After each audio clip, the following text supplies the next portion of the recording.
የዓለማችን የኃይል ሚዛን ሙሉ በሙሉ እየተቀየረ ነው። ለአስርት ዓመታት የማይታሰብ የነበረው ታሪካዊው ክስተት አሁን እውን ሆኗል። ታዋቂው የዎል ስትሪት ጆርናል ጋዜጣ ይፋ ባደረገው አስደንጋጭ ዘገባው የአውሮፓ መሪዎች በሚስጥር ተሰብስበው አንድ ትልቅ ጥያቄ አንስተዋል። ይህም አሜሪካ ለአውሮፓ ሕልውና አሁን ላይ ስጋት ሆናለች ወይ የሚል። ከሁለተኛው የዓለም ጦርነት ጀምሮ የአውሮፓ ጋሻና መከታ የነበረችው አሜሪካ አሁን ላይ ፊቷን እያዞረች መሆኑን አውሮፓውያን በተግባር ተረድተዋል። ነገር ግን ይህ ብቻ አይደለም። በሌላ በኩል ደግሞ የዓለምን የነዳጅ መስመር የምታናውጠው ኢራን አሜሪካ የሰጠችውን የመጨረሻ ማስጠንቀቂያ ወደ ጎን በመተው የሆርሙዝ ሰርጥን ሙሉ በሙሉ ልትዘጋው መሆኑን አውጃለች። የትራምፕ አስተዳደር የኢራንን ፍጥጫ ዓለምን ወደ ለየለት ቀውስ ውስጥ እየከተታት ነው። የነዳጅ ዋጋም ሰማይ እየነካ ነው። አውሮፓ ከአሜሪካ ጥገኝነት ለመላቀቅ የወሰነችው የመጨረሻ ውሳኔ ምንድን ነው? አሜሪካስ የኢራንን እምቢተኝነት ተከትሎ የቄሸም ደሴትን በጦር ኃይል ለመያዝ ትገደድ ይሆን? ዝርዝር መረጃውን ይዘንላችሁ ቀርበናል። እስከ መጨረሻው አብራችሁን ቆዩ። እናንተ ደግሞ ቪዲዮቻችን ወደ ብዙ አድማጭ ተመልካቾች ይደርስ ዘንድ ቪዲዮውን ላይክ፣ ኮመንት እንዲሁም ሼር በማድረግ ጀምሩት። አዲስ የሆናችሁ ደግሞ ቻናላችንን ሰብስክራይብ በማድረግ ዓለም አቀፋዊ ተአማኒ መረጃዎችን ያገኙ። ታዋቂው የኢኮኖሚና የፖለቲካ ጋዜጣ የሆነው ዎል ስትሪት ጆርናል ባወጣው አስገራሚው ዘገባ የአውሮፓ መሪዎች ከዚህ ቀደም የማይታሰብና እጅግ አስገራሚ የሆነ የውስጥ ስብሰባ ማድረጋቸውን ይፋ አድርጓል። የስብሰባው ዋና አጀንዳም አሜሪካ ለአውሮፓ ሕልውና አሁን ላይ ስጋት ሆናለች ወይ የሚል እንደነበር ተገልጿል። እንደ ዘገባው ከሆነ አውሮፓውያን ከሁለተኛው የዓለም ጦርነት ማብቂያ ጀምሮ ታማኝና ዋስትና አድርገው የሚመለከቷት አሜሪካ አሁን ላይ ወደ ኋላ በማይመለስበት ሁኔታ ውስጥ ሆና አካሄዷን እየቀየረች መሆኑን አውሮፓውያኑ ተገንዝበዋል። በተለይም በአሜሪካ የሀገር ውስጥ ፖለቲካ መለዋወጥ፣ በምርጫዎች ሂደትና በታቀዱ አዳዲስ ፖሊሲዎች ሳቢያ አውሮፓ ከዚህ በኋላ በአሜሪካ ወታደራዊና ኢኮኖሚያዊ ከለላ ላይ ሙሉ በሙሉ መተማመን እንደማትችል መሪዎቹ ተረድተዋል። ይህ የአውሮፓ መሪዎች ድንገተኛ ስብሰባ በአውሮፓ ህብረት ታሪክ ውስጥ እጅግ አስደንጋጭና የማይታሰበው ነገር የተከሰተበት ተብሎ የተገለጸ ሲሆን አውሮፓውያን ከእንግዲህ ራሳቸውን ችለው ለመቆም አዲስ ስትራቴጂ ለመቅረጽ የተገደዱበት ታሪካዊ ወቅት መሆኑን ምንጩ አመልክቷል። ከሁለተኛው የዓለም ጦርነት በኋላ የተገነባው የዓለም የፖለቲካ መዋቅር አሜሪካን የአውሮፓ ደህንነት ዋስትና ጠባቂ አድርጎ የቆመ ነበር። የሰሜን አትላንቲክ ጦር ቃል ኪዳን ድርጅት ኔቶ የተመሰረተውም ይህንን ለማስፈጸም ነበር። ሆኖም የአሜሪካ የፖለቲካ መሪዎች በተለይም ቅድሚያ ለአሜሪካ ወይም አሜሪካ ፈርስት ፖሊሲ አቀንቃኞች አውሮፓ ለራሷ መከላከያ በቂ በጀት አታወጣም በሚል ከፍተኛ ወቀሳ ሲያቀርቡ ቆይተዋል። አሁን ላይ አውሮፓውያን የተረዱት ነገር ቢኖር ይህ የአሜሪካ አቋም የጊዜያዊ መሪዎች ፍላጎት ብቻ ሳይሆን ወደፊትም የማይቀየር የአሜሪካ አዲስ የስትራቴጂ መስመር መሆኑን ነው። የዩክሬን ጦርነት ከተቀሰቀሰ በኋላ አውሮፓ የአሜሪካን ወታደራዊና የገንዘብ ድጋፍ በከፍተኛ ሁኔታ ስትጠብቅ ቆይታለች።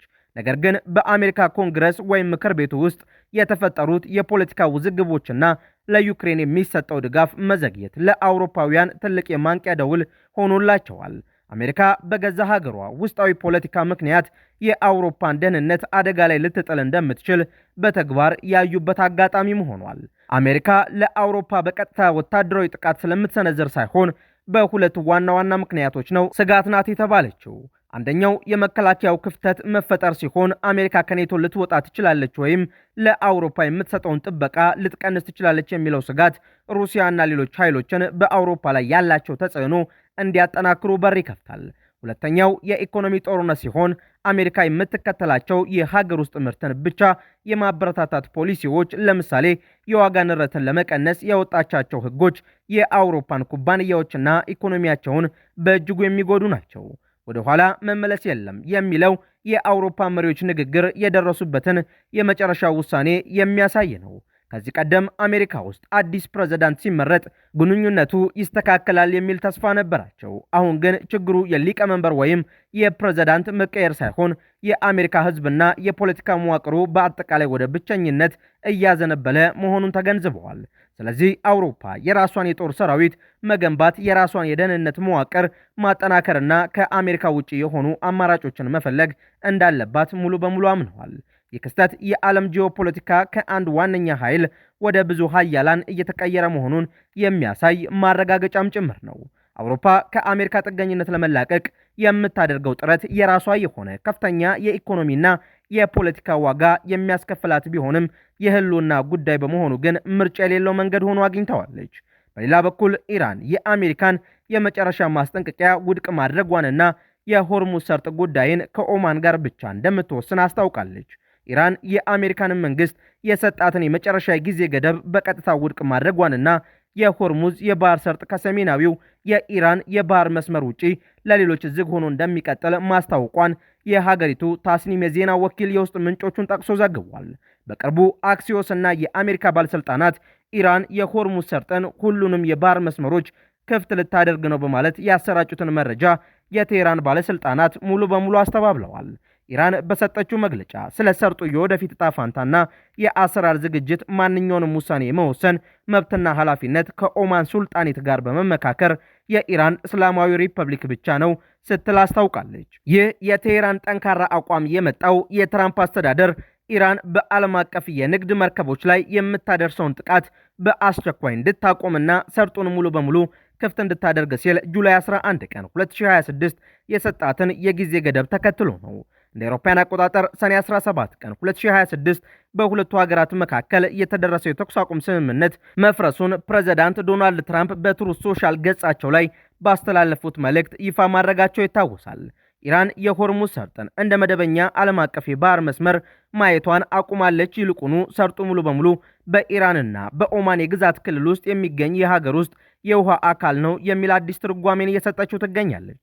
ኦማን በባህላዊ መንገድ በምዕራባውያንና በኢራን መካከል የአገላጋይ ሚና የምትጫወት ሀገር ብትሆንም ኢራን አሁን ላይ ውሳኔዎችን ከኦማን ጋር ብቻ በማድረግ የባህረ ሰላጤው የአረብ ሀገራትና አሜሪካን ከጨዋታው ውጪ ለማድረግ እየጣረች ነው። ኢራን ከኦማን ጋር በመሆን በሰርጡ ለሚያልፉ መርከቦች አዲስ የታሪፍና የክፍያ ስርዓት ለመዘርጋት ስትደራደር ቆይታለች። ይህ ደግሞ አሜሪካ ያለምንም ክፍያ ነፃ መተላለፊያ መሆን አለበት ከሚለው መርሆዋ ጋር በቀጥታ ይጋጫል። የአሜሪካው ማዕከላዊ እዝ ባለፉት ቀናት በኢራን የራዳር ጣቢያዎች፣ የድሮን ማዕከላትና የምድር ላይ የኮሚኒኬሽን መዋቅሮች ላይ ከፍተኛ የአየር ድብደባ ፈጽሟል። ሆኖም ኢራን አሁንም ጥቃቅን የፍጥነት ጀልባዎችንና ሚሳኤሎችን በመጠቀም የባህር መስመሩን የማስተጓጎል አቅም እንዳላት እያሳየች ነው። የአሜሪካ የደህንነት ተንታኞች እንደሚጠቁሙት ዋሽንግተን የሆርሙዝ ሰርጥን ደህንነት በዘላቂነት ለመቆጣጠር በስትራቴጂካዊ ስፍራ ላይ የምትገኘውን የኢራንን ቄሸም ደሴት በወታደራዊ ኃይል የመያዝ አማራጭን ሊወስዱ ይችላሉ ብለዋል። እንደ አውሮፓውያን አቆጣጠር በ2026 መጀመሪያ ላይ የተቀሰቀሰው ይህ ቀውስ የብሬንት ድፍድፍ ዘይት ዋጋን በበርሜል እስከ $119 አድርሶት የነበረ ሲሆን አሁንም ፍጥጫው በባሰ ቁጥር ዋጋው በከፍተኛ ሁኔታ የመናር እድሉ ሰፊ ነው። የባህር መስመሩ መዘጋቱ እንደ ህንድና አውሮፓ ያሉ ከፍተኛ የነዳጅ አስመጪዎችን የኃይል ዋስትና አደጋ ላይ የሚጥል በመሆኑ ዓለም አቀፍ የዋጋ ግሽበትን ሊያባብሰው ይችላል። ኢራን ይህንን የአሜሪካን ወታደራዊ ማስፈራሪያና የመጨረሻውን ማስጠንቀቂያን ወደ ጎን በማለት የወሰደችው የፖለቲካ ቁማር ቀጣዩን ምዕራፍ ወደ ለየለት ቀጠናዊ ጦርነት ወይም ደግሞ አዲስና ጠንከር ያለ የዲፕሎማሲ ድርድር ሊያመራው ይችላል ተብሎ ተገምቷል። ውድ የአውድ ዓለም የዩቲዩብ ቻናል ተከታታዮቻችን አዳዲስ የተሰሙ ሰበር መረጃዎቻችን እነዚህን ይመስሉ ነበር። በእነዚህ መረጃዎች ላይ ያላችሁን ሀሳብ አስተያየት በኮመንት መስጫው ላይ አስፍሩልን። አዳዲስ መረጃዎችን በፍጥነት ለማግኘትም ቻናላችንን ሰብስክራይብ ማድረጋችሁንና ለሌሎች እንዲዳረስ ላይክ እንዲሁም ሼር ማድረጋችሁን እንዳትረሱ። በሌላ መረጃ ዳግም እስከምንገናኝ ሰላም ቆዩን።